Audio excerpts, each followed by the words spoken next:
été amené à négocier, c'est l'approche inductive. Parce qu'en fait, l'agence avait l'habitude plutôt de fonctionner en partant un petit peu des attentes des clients, en allant interroger des experts, en faisant un benchmark, des tendances, des choses comme ça. Et en fait, ça n'a pas été si évident que ça à faire passer.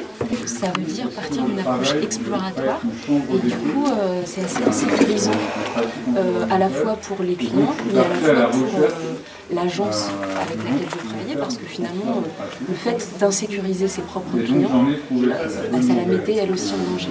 Le thème, c'était vraiment les innovations dans l'habitat.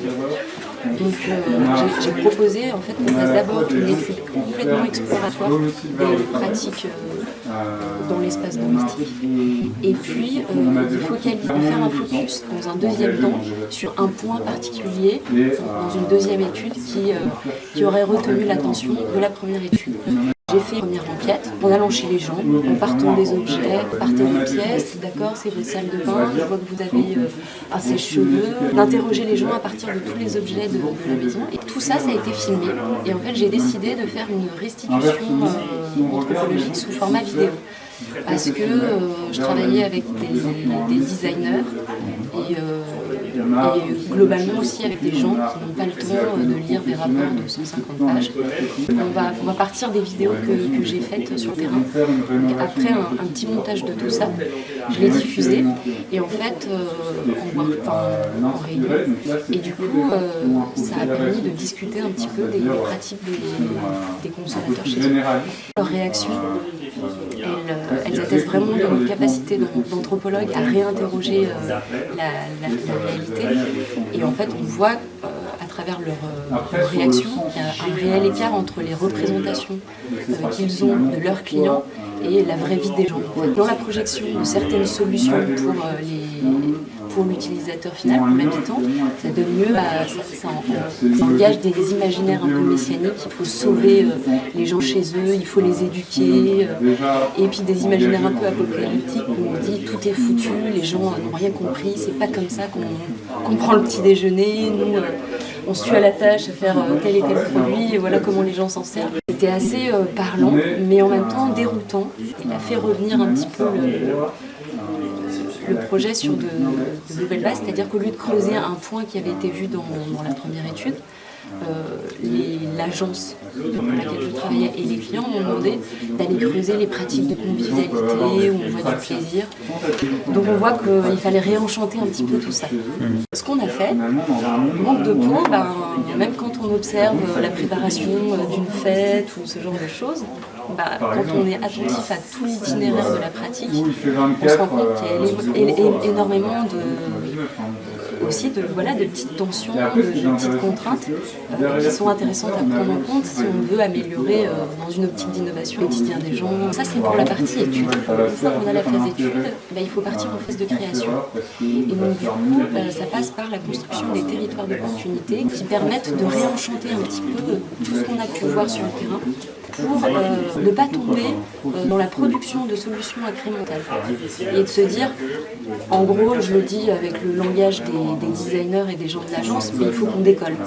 Et donc du coup, si on est là que pour résoudre des contraintes, on va juste avoir des petites améliorations du quotidien, et nous, c'est pas ça qu'on veut offrir à nos clients. On veut du waouh. Ce que j'ai mis en avant, c'est que finalement, il y a soit une traduction de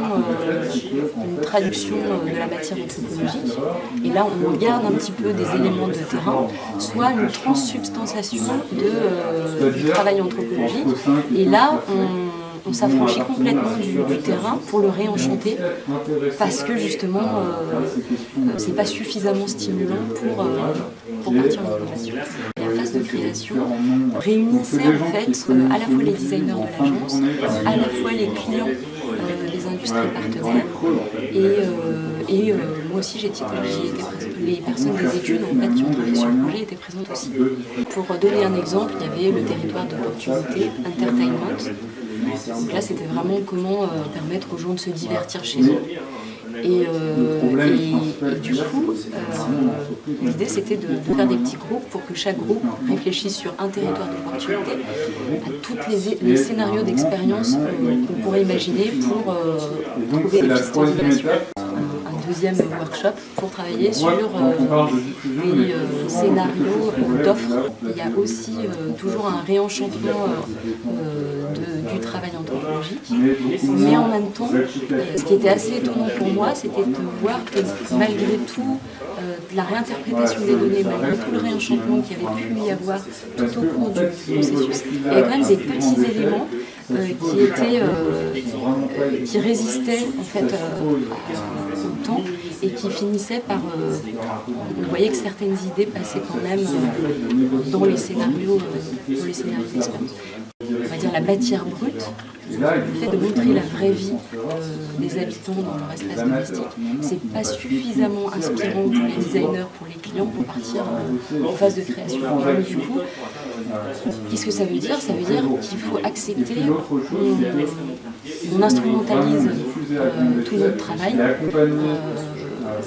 qu'on s'en saisisse, qu'on le manipule, qu'on le bricole un peu, quitte à perdre un certain nombre d'éléments observés sur le terrain, quitte à voir parfois les choses être tordues un petit peu par le fait que les gens se les approprient.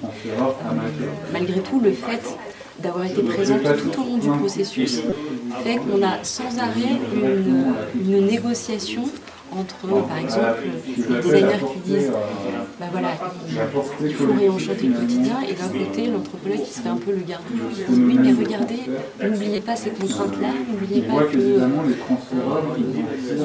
à tel moment de la journée, les gens n'ont pas le temps. N'oubliez pas qu'il y a aussi la contrainte du pouvoir d'achat. Et donc du coup, c'est un petit peu entre creuser de ces négociations qu'on arrive finalement à aboutir à des pistes d'innovation, des opportunités. On ne sait pas vraiment encore si ce sera des innovations, mais des opportunités qui sont quand même ancrées dans le réel et dans la vraie pratique, la vraie vie des gens en plus.